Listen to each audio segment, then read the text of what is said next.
ஸ்கந்தனா இருக்காராம் சூரிய பகவான். எப்படின்னு கேட்டார், ஜீவஜோதிர் துவாரா சர்வான் இந்திரியாணி ஸ்கந்ததி ஸ்கந்தா.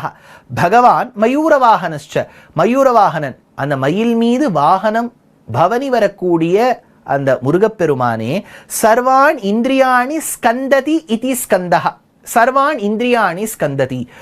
ஒவ்வொரு மனிதனினுடைய அந்த சரீரத்தில் அவனுடைய இந்திரியங்கள் வழியாக ஊடுருவி அவனுக்கு நல்ல ஞானத்தை உற்பத்தம் பண்ண வைப்பார். ஹி கேவ் மீ ஒரு ஒரு ஒரு அலர்ட் கொடுக்கணும் இல்லையா, உள்ளுக்குள்ள போய் அந்த அலர்ட்டை கொடுக்கக்கூடியவருக்கு ஸ்கந்தன்னு பேர்.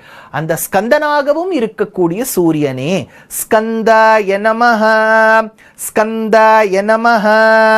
அடுத்த நாம பிரஜாபதியின் பேர் சூரியனுக்கு. பாருங்க, முதல்ல ஸ்லோகத்தை சொல்லி பார்த்துங்க. ஏஷ பிரம்மாச்ச விஷ்ணுஷ்ச சிவஹா ஸ்கந்தஹா பிரஜாபதின்னு வருதா. பிரஜாபதினா என்ன அர்த்தம்னு எடுக்கிறார்.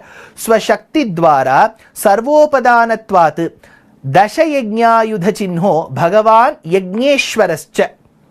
எவன் ஒருவன் யஜ்ஞத்துக்கு ஈஸ்வரனாய் பிரஜாபதியாய் இருக்கின்றானோ, பிரஜோத்பத்தி பண்ணுவதற்காக அந்த பிரஜாபதியாய் இருக்கக்கூடியவன் அப்படின்னு இந்த இடத்துல எடுத்து சொல்றார். பிரஜாபதி ரீதி ஜாத் ஏகவச்சனம்.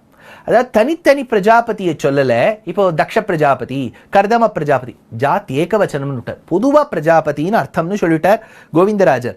நவ பிரஜாபதைய உச்சியந்தே. நவன்னு சொல்லுவாளே, புதுவிதமான பிரஜாபதிகள்னு சொல்லுவாளே. ஆனா தச பிரஜாபதினு இந்த இடத்துல எடுக்கிறா. யார் யாருன்னா மரீச்சி, அத்ரி, அங்கீரசு, பௌலஸ்தியர், புலகர், கிரது, வசிஷ்டர், தக்ஷர், பிருகு, நாரதர். இந்த பிரஜாபதிகளுக்கெல்லாம் பிரஜாபதியாய் இருக்கக்கூடிய சுவாமியே சூரியநாராயணனே அப்படின்னு எடுக்கிறார் இந்த இடத்துல. பிரஜாபதயே நமஹ, பிரஜாபதயே நமஹ.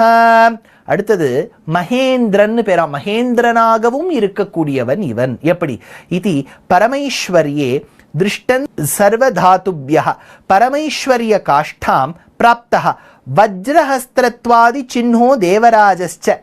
வஜ்ராயுதத்தை தரித்து தேவர்களுக்கெல்லாம் சுவாமியாக இருக்கக்கூடிய இந்திரனோ இவன் அப்படின்னு சொல்லலாமா. மகேந்திராய நமஹ, மகேந்திராய நமஹ.